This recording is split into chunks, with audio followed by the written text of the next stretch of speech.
ಒಂದೊಂದು ಕಡೆ ಹೋಗಿದ್ದೆ ಹೌದು ಅಂತ ಆದ್ರೆ ಒಂದೊಂದು ಹುಡುಗನನ್ನು ನೋಡಿದ್ದೆ ಆದ್ರೆ ಒಂದೊಂದು ರೀತಿಯ ವರ್ತನೆ ಒಂದೊಂದು ವಿಭಾಗದಲ್ಲಿಯೇ ಕೊರತೆ ಎನ್ನುವಂಥದ್ದು ಕಾಣ್ತಾ ಇದೆ. ನನ್ನ ಮಗಳಿಗೆ ಮದುವೆ ಮಾಡಿಸುವಲ್ಲಿ ನಿನ್ನ ಆಯುಷ್ಯ ಕೆಲವು ಕಳೆದು ಹೋಯಿತು. ಹೌದೌದು. ಹಾಗೆ ಎಲ್ಲಾ ಕ್ಷೇತ್ರವನ್ನು ಬಿಟ್ಟು ಆಮೇಲೆ ಪುಣ್ಯಕ್ಷೇತ್ರ ತಿರುಗಾಟವನ್ನು ಕೈಗೊಂಡಿ. ಪುಣ್ಯಕ್ಷೇತ್ರಕ್ಕೆ ಹೋದ್ರೆ ಕಾಶಿ, ಮಧುರೆ, ಮಣಿ, ಆವಂತಿಕ, ಪುರಿ, ಧಾರಾವತಿ ಎನ್ನುವಂತ ಸಪ್ತ ಕ್ಷೇತ್ರ ಸಂದರ್ಶನವನ್ನು ಕೈಗೊಂಡಿ. ಸಂದರ್ಶನ ಮಾತ್ರ ಆಯ್ತು, ದೇವರದ್ದು ದರ್ಶನವೂ ಆಯ್ತು. ಆಮೇಲೆ ಹೋಗಿ ಹೋಗಿ ಹೋಗಿ ಕಾಶಿಗೆ ಹೋಗಿ ಬಿಟ್ಟೆ ನಾನು. ಕಾಶಿಯಲ್ಲಿ ಗಂಗಾ ಸ್ಥಾನವನ್ನು ಪೂರೈಸಿ ವಿಶ್ವನಾಥನ ದರ್ಶನವನ್ನು ಪಡೆದು ಹಾಗೆ ನಾನು ಬರುತ್ತಾ ಇದ್ದೇನೆ. ಇರುವೆಯ ಸರದಿಯ ಸಾಲಿನೋಪಾದಿಯಲ್ಲಿ ಒಂದು ಕಡೆ ಸಾಂಗೋಪಸಾಂಗವಾಗಿ ಸಾಗ್ತಾ ಇದ್ದಾನೆ. ಹೋಗಿ ಕೇಳಿದೆ ನಾನು, ಯಾಕೆ ಒಬ್ಬರಲ್ಲಿ ಕೇಳಿದೆ ಎಲ್ಲಿ ಹೋಗ್ತಾ ಇದ್ದಾರೆ. ಅಲ್ಲಿ ಒಂದು ಚರ್ಚಾಗೋಷ್ಠಿ ಎನ್ನುವಂಥದ್ದು ಏರ್ಪಟ್ಟಿದ್ದಾರೆ. ಆ ಚರ್ಚಾಗೋಷ್ಠಿಯಲ್ಲಿ ಚರ್ಚೆಗೆ ಭಾಗಿಯಾಗುವುದಕ್ಕೆ ಅದೆಷ್ಟೋ ಮಂದಿ ವಿದ್ವಾಂಸರು ಬರುತ್ತಾರೆ. ಅಂಥ ವಿದ್ವಾಂಸರಲ್ಲಿ ಬಂದಿರುವಂತಹ ವಿದ್ವಾಂಸರಲ್ಲ ಎಲ್ಲವರ ಪ್ರಶ್ನೆಯನ್ನು ಉತ್ತರವನ್ನು ಕೊಡುವ ವಿದ್ವಾಂಸರಾದವ ಅವನ ಪಾಲಿಗೆ ಇಲ್ಲಿ ಬಹುಮಾನ ಎನ್ನುವಂಥದ್ದು ಸಿಗುತ್ತದೆ ಎನ್ನುವಂತ ಮಾತು ಹೇಳಿದರು. ಪ್ರಶ್ನೆಗೆ ಉತ್ತರ ಯಾರು ಸಮರ್ಪಕವಾಗಿ ಕೊಡುತ್ತಾರೆ, ಹಾಗೆ ಯಾರು ಶ್ರೇಷ್ಠತೆಯನ್ನು ಹೊಂದಿರುತ್ತಾರೆ, ಹಾಗೆ ನಾವು ನೋಡುವ ನನಗೆ ಕುತೂಹಲ ಮೂಡಿತು. ನನಗದೇ ಬೇಕಾಗಿದ್ದಲ್ಲ, ವಿದ್ವಾಂಸರೇ ಬೇಕಾಗಿರುವಂತ ನನ್ನ ಮಗಳಿಗೆ. ಆಗ ಬಂದಿರುವಂತಹ ಎಲ್ಲಾ ವಿದ್ವಾಂಸರ ಪಾಲಿಗೂ ಪ್ರಶ್ನೆಗೆ ಉತ್ತರವನ್ನು ಕೊಟ್ಟ ಒಬ್ಬ ವಿದ್ವಾಂಸರನ್ನು ಕಂಡೆ. ಏನು ವಾಚ್ಯಾಪುರಿಯ ಪಟ್ಟುಕೊಟ್ಟು ತನ್ನ ನಾಲಿಗೆಯಲ್ಲಿ ಉಚ್ಚರಿಸುವಂತ ಒಂದೊಂದು ಅಕ್ಷರದ ಒಂದೊಂದು ವಿಭಾಗದಲ್ಲಿ ಒಂದೊಂದು ರೀತಿಯ ಅರ್ಥವನ್ನು ಕಲ್ಪಿಸುವುದು. ನಾನಾ ರೀತಿಯಲ್ಲಿ ಗಾಳಿ ಅಂತ ಹೇಳಿದ್ದೆ ಆದ್ರೆ ಗಾಳಿಯ ಬಗ್ಗೆ ಆಡುವ ವಾಕ್ಯಗಳೇ ಬೇರೆ. ಈಗ ಅದನ್ನು ಅಲ್ಲಿ ನೋಡಿ ಹೊಗಳುವುದಕ್ಕಾಗಿ ಅಲ್ಲ ಸ್ವಾಮಿ, ಈ ವಿಚಾರವನ್ನು ನಾನು ಕಣ್ಣಾರೆ ಕಂಡೆನಲ್ಲ. ಇವನೇ ನನ್ನ ಪಾಲಿಗೆ ಸೂಕ್ತವಾದ ವ್ಯಕ್ತಿ, ನನ್ನ ಮಹಾರಾಜರ ಮಗಳಿಗೆ ಯೋಗ್ಯವಾದ ಎನ್ನುವ ಹಾಗೆ ಭಾವಿಸಿಕೊಂಡು ಅವ್ರ ಬಳಿ ಹೋದೆ. ಅವ್ರ ಬಳಿ ಹೋಗಿ ಅವರಲ್ಲಿ ಸ್ವಲ್ಪ ಮಾತುಕತೆ ಆಡಿ ಹಾಗೆ ಅವರನ್ನು ಕರೆದುಕೊಂಡು ಬಂದಿದ್ದೇನೆ.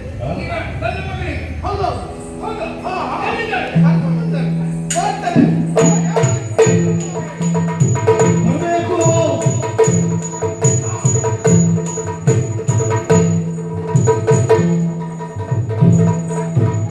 ನೋಡಿ ಸ್ವಾಮಿ, ಮಹಾಪಂಡಿತರು ವಿದ್ವಾಂಸರು, ಅದು ಹಾಗೆ ಅವರು ಅರಿತವರು, ಅಂತರ್ಮುಖಿಯಾಗಿಯೇ ವ್ಯವಹಾರ. ಅವರು ಅರಿವುದಲ್ಲ ಸ್ವಾಮಿ, ಅರಿತವರು ಅಂತರ್ಮುಖಿಯಾಗಿಯೇ ವ್ಯವಹಾರ. ಬಹಿರ್ಮುಖವಾಗಿರುವಂತ ನುಡಿಯೇ ಇಲ್ಲ. ಎಲ್ಲವೂ ಲೆಕ್ಕಾಚಾರ ಎನ್ನುವಂಥದ್ದು ತನ್ನ ಕೈ ಬೆರಳಿನಲ್ಲಿ ಬಿಟ್ಟರೆ ಬೇರೆ ಎಲ್ಲಿಯೂ ಇಲ್ಲ. ಹೀಗೆ ಹೆಚ್ಚಿನ ವರ್ಷ ವರ್ತಮಾನ ಭವಿಷ್ಯತ್ ಎಲ್ಲವನ್ನೂ ಹೇಳಿಕೊಳ್ಳುವಂತಹ ಅದಲ್ಲದೆ ಮಿಕ್ಕಿನ ಕಾಲದ ವಿಚಾರ ಕೇಳಿದೆ ಆದ್ರೂ ಹೇಳ್ತಾರೆ. ಏನು ನನ್ನ ಆಲೋಚನೆ ಪ್ರಕಾರ ಇನ್ನು ಮಿಕ್ಕ ಎಲ್ಲ ಗೊತ್ತಾಗ ಹಾಗೆ ಅಂಥ ಮಹತ್ವ ಹೊಂದಿದವರು ಅಷ್ಟೊಂದು ವಿದ್ವಾಂಸರು. ಹಾಗಾಗಿ ಇವರು ನಿಮ್ಮ ಮಗುವಿಗೆ ಯೋಗ್ಯ ಎನ್ನುವ ಹಾಗೆ ಭಾವಿಸಿದ್ದೇನೆ. ಈಗ ನೀವು ಆಗಿತ್ತು ಸ್ವಾಮಿ ಮಾತಾಡಿ. ಸ್ವಾಮಿ ನಮಸ್ಕಾರ.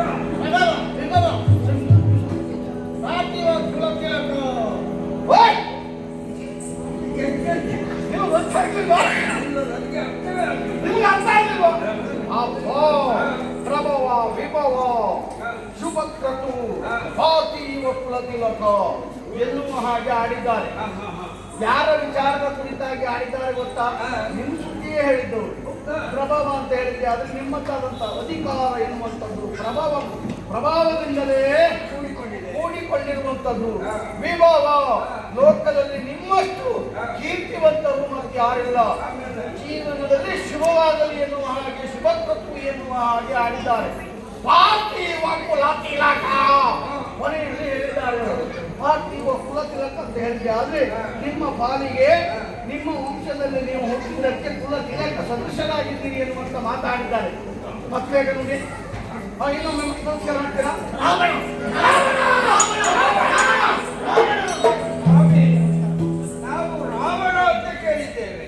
ಇದೆಂತು ರಾವಣ ರಾವಣ ರಾವಣ? ಸ್ವಾಮಿ ಅದಕ್ಕೆ ಹೇಳ್ತೀವಿ ನಾವು. ಇವರು ಮಹಾ ವಿದ್ವಾಂಸರು. ಲಬಣ ಲಬಣ ಅಂತ ಹೇಳಿದಲ್ಲ.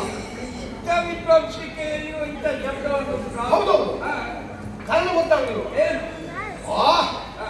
ಒಂದು ಯುಗದಲ್ಲಿ ಪ್ರಭಾವಿಯಾಗಿ ಬದುಕಿದ ವ್ಯಕ್ತಿಗಳ ಹೆಸರನ್ನು 3 ಮಂದಿ ವ್ಯಕ್ತಿಗಳ ಹೆಸರನ್ನು ಏಕಕಾಲದಲ್ಲಿ ಸ್ಪಷ್ಟೀಕರಿಸಿದವರು. ತ್ರೇತಾಯುಗದಲ್ಲಿ ಕೈಕಸೆ ಹಾಗೂ ವಿಶ್ವವತ್ತಿನ ದಾಂಪತ್ಯ ಜೀವನ ಪ್ರತೀಕವಾಗಿ ಪೃಥ್ವಿಯ ಬೆಳಕನ್ನು ಕಂಡಿರುವ ರಾವಣ, ವಿಭೀಷಣ, ಕುಂಭಕರ್ಣ ಎನ್ನುವಂತ ವ್ಯಕ್ತಿಗಳ ಹೆಸರು 3 ಮಂದಿ ಹೆಸರು. ರಾವಣ ಹಾಗಲ್ಲ ಸ್ವಾಮಿ. ರಾವಣ ಎನ್ನುವಂತ ಹೆಸರಿನ ರ ಎನ್ನುವಂತ ಅಕ್ಷರವನ್ನು ತೆಗೆದು ರಾವಣನಿಗೆ ಹಾಕಿ, ವಿಭೀಷಣ ಎನ್ನುವಂತ 2ನೇ ಅಕ್ಷರವನ್ನು ತೆಗೆದು ಪಿ ಎನ್ನುವಂತ ಅಕ್ಷರವನ್ನು ಸೇರಿಸಿ ನಾ ಎನ್ನುವಂತ ಅಕ್ಷರವನ್ನು ಮಾಡಿದ್ದಾರೆ. ಕುಂಭಕರ್ಣ. 3 ಮಂದಿದು 3 ಮಂದಿ ಅಕ್ಷರ ಹೆಸರನ್ನು ತೆಗೆದು ಏಕಕಾಲದಲ್ಲಿ ರಾವಣ ಅಂತ ಹಾಗೆ ಅರ್ಥ ಮಾಡ್ಕೊಳ್ಳಿ. ನೀವು ಇನ್ನು ಏನೆಲ್ಲ ನೋಡಿಕೊಂಡು ನೋಡಿ ಇಂಜೆಕ್ಟ್ ಮಾಡಬೇಕು. ಇನ್ನು ನೀವು ಮತ್ತೇನು ಮಾಡಲಿಕ್ಕಿಲ್ಲ.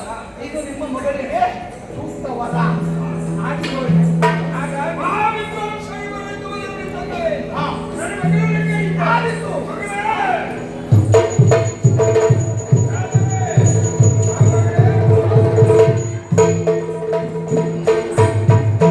ಕಾಲ ಕೂಡಿ ಬಂದಿದೆ ಮಗ. ಇದು ಅಮೃತಗಳಿಗೆ ಅಂತ ನಾನು ಭಾವಿಸ್ತೇನೆ.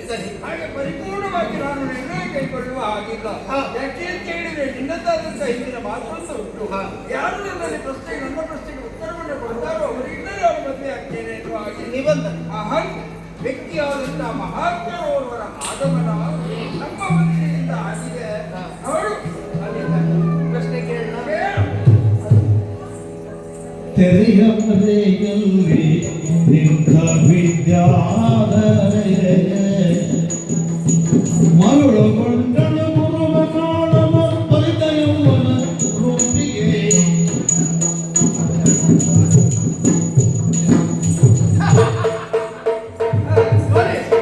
ನುಡಿಯೇ ಇಲ್ಲ. ಮೌನಂ ಸಂಪತ್ತಿ ಲಕ್ಷಣ. ಒಪ್ಪಿದ್ದಾರೆ ಅಂತ ನನ್ನ ಮಗಳು ಒಪ್ಪಿದ್ದಾಳಂತ. ಹಾಗಾಗಿ ನೀವು ಆ ಕಡೆ ಮದುವೆಗೆ ಎಲ್ಲ ವ್ಯವಸ್ಥೆ ನಾನು ಮಾಡ್ತೇನೆ. ಪೂರ್ವ ಸಿದ್ಧತೆ ಈ ಕಡೆಯಿಂದ ಆದಿತ್ತು ಆದಿತ್ತು.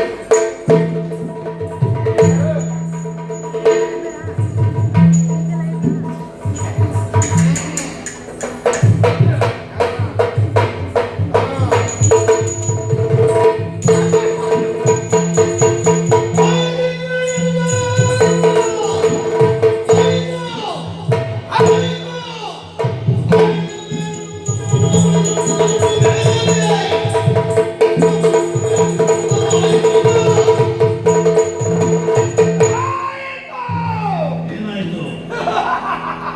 ಹೇಗೆ? ಎಷ್ಟು ಬೇಗ ಮುಗಿಸಿಬಿಟ್ಟೆ ನೋಡಿ. ಹೌದಾ? ಎಂತಹ ಚಾಣಾಕ್ಷತ್ರ. ನಾವು ಮನಸ್ಸು ಮಾಡಿದ್ರೆ ಏನು ಮಾಡ್ತೇನೆ. ಏನಕ್ಕೇನು ಮಾಡಿ? ಈಗ ವಿದ್ಯಾಧರೆ ಭಾವಿಸಿಕೊಂಡಿರುವಂಥದ್ದು ಹೇಗೆ? ಜೀವನದಲ್ಲಿ ಒಬ್ಬ ವಿದ್ವಾಂಸರನ್ನೇ ಮದುವೆ ಆಗಬೇಕು ಎನ್ನುವ ಹಾಗೆ ಹಾ. ಈ ಕಾಲ ಹಾ. ಚಿಕ್ಕಮಗಳ ಕಾಲ ಇವನಿಗೆ ಏನಾದ್ರೂ ಗೊತ್ತಾ? ಏನು? ಸ್ವಲ್ಪ ಹೊರಗೆ ಹೋಗು. ಹಾ, ಸೂರ್ಯ ಕಡ್ಲೆ ಕೊಟ್ಟು. ಕುರಿ ಕಾಯಿಲೆ ಕೊಟ್ಟು ಕುರಿ ಕಾಯಿಲೆ. ಇವಳ ಜೀವನದಲ್ಲಿ ವಿದ್ವಾಂಸರೆನ್ನುವ ಹಾಗೆ ನನ್ನ ಕುಕೃತ್ಯದಿಂದ ಎಲ್ಲವನ್ನು ಸಿದ್ಧಪಡಿಸಿದ್ದೇನೆ. ಕುರುಬ ಕಾಳನ ಸತಿಯೇ ಈ ವಿದ್ಯಾಲಯ ಆಗಬೇಕು ವಿನಃ ಬೇರೆ ಯಾರ ಸತಿ ಆಗಬಾರದು ಎನ್ನುವಂಥದ್ದು ನನ್ನ ಯೋಚನೆ. ಇವಳ ಜೀವನ ಹಾಳಾಗಿ ಹೋಗಿದೆ.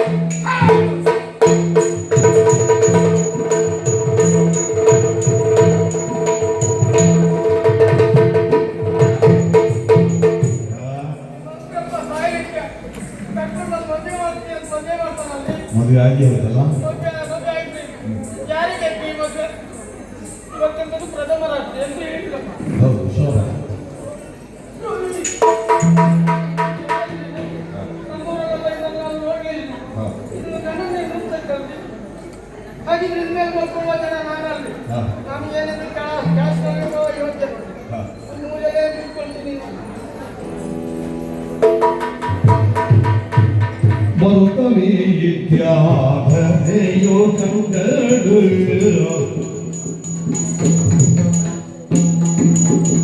ಬರುತ್ತ ವಿದ್ಯಾಧರೆಯೋ ಕಂಡಳು, ಉರುಳಿನಲ್ಲಿ ಮಲಗಿರುವ, ಉರುಳಿನಾದಳು ಮಲಗಿರುವ ಕನ್ನಡಸರನ್ನು ಚಿತ್ತ ಒತ್ತನೆಗೆ ಬಲು ಬೆಳಗುಗೊಳ್ಳುತ್ತ.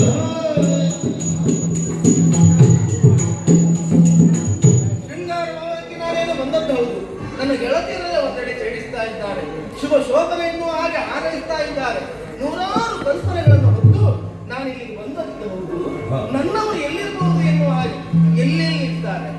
ನಮಗೆ ಆದಂತ ಹಂಸಪೂರಿಕ ಕಲ್ಪನೆಗೆ ಇರಬಹುದು ಎನ್ನುವ ಹಾಗೆ ಯೋಚಿಸುತ್ತೇವೆ ಅಂತಾದ್ರೆ ಅದಲ್ಲ. ಆ ಕಡೆಯಲ್ಲಿ ನೆಲದ ಮೇಲೆ ಹೊರಗಿದ್ದಾರೆ. ಇದೇನಿದು ಅನುಚಿತ ವರ್ತನೆಯೇ? ಛೇ, ಸಾಧ್ಯ ಉಂಟು ಅಂತ ಕೇಳ್ತೇನೆ. ಘನ ವಿದ್ವಾಂಸರವರು ಹಾಗೆ ಅನುಚಿತ ವರ್ತನೆಯನ್ನು ತೋರಿಸುವುದಕ್ಕೆ ಸಾಧ್ಯ ಉಂಟಾ?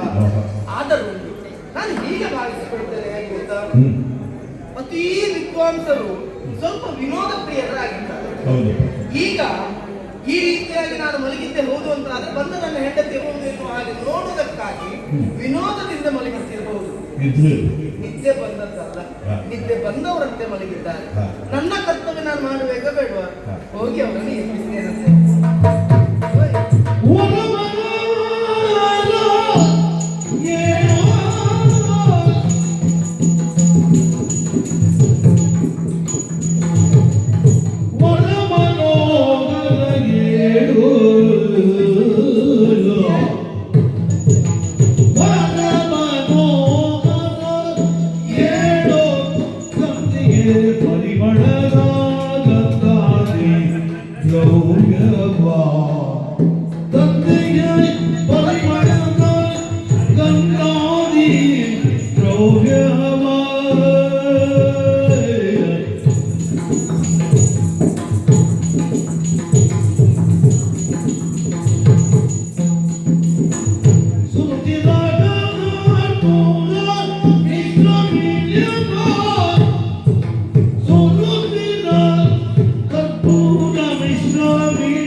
ಹೌದು, ಆ ದೇವರು ನನಗೆ ಕರುಣಿಸಿದಂತಹ ವರ ನೀನು.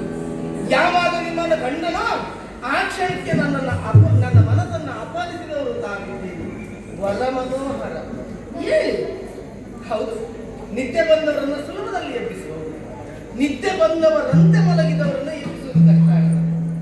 ಈಗ ನಾನು ಗೊತ್ತುಂಟು ನಿಮಗೆ ನಿದ್ದೆ ಬಂದಿಲ್ಲ ಅಂತೇಳಿ. ನಾನೇನು ಮಾಡ್ತೇನೆ ಎನ್ನುವ ಹಾಗೆ ಕುತೂಹಲವಲ್ಲ.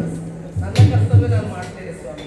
ಆ ಕಡೆಯಲ್ಲಿ ನೋಡಿ, ನಾನು ತಂದಂತಹ ಸುವಸ್ತುಗಳನ್ನು ಗ್ರಹಿಸಿದೆ. ಈ ಹೊತ್ತಿಗೆ ಏನು ಬೇಕು ಅದನ್ನೆಲ್ಲವನ್ನು ಹಿಡಿದುಕೊಂಡು ಬಂದವಳು ನಾನಿದ್ದೇನೆ. ಸುಗಂಧ ದ್ರವ್ಯವು ಬೇಕು ಮಾತ್ರ ಅಲ್ಲ, ಕರ್ಪೂರ ಮಿಶ್ರಿತವಾದಂತಹ ವೀಳ್ಯವನ್ನು ಆ ಕಡೆಯಲ್ಲಿ ತಂದಿದ್ದೇನೆ.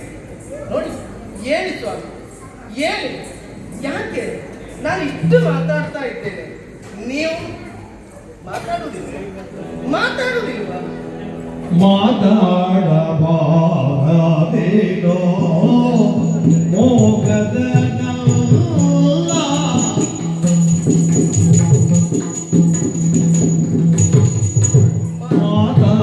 ಮಾತಾಡಬಾರದೇನೋ ಮೋಗದನಲ್ಲ ಮಾತಾಡಬಾರದೇನೋ ಮೋಗದನಲ್ಲ ಮಾತಾಡಬಾರದೇನೋ